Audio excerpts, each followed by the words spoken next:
এই capital point two ৰাঙেৰখাড়ি ইয়াত 2.3 kilometre ৰাস্তা NHI DCL এটো ঠিক কৰি দিব and 3.63 crores has been sanctioned. Contractor is allotted আৰু তেওঁলোকে মোক এসুৰেন্স দিছে যে পূজাৰ আগতে they will complete the repairing. তাৰ পিছত ৰামনগৰ টু ৰংপুৰ এই এৰিয়াটোৰ কাৰণেও contractor has already been allocated 8.4 kilometer of road আৰু surfacing DBMBC কৰিবৰ কাৰণে 6.25 crore rupees has been sanctioned. Contractor has been allotted and hopefully পূজাৰ আগতে এই পৰ্চনৰ কামটো হৈ যাব.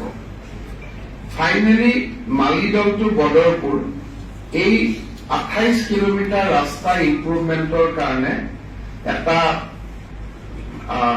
18 কোটি টকাৰ এস্টিমেট এটা বনোৱা হৈছে. ইয়াৰ tender will be open on 2nd September.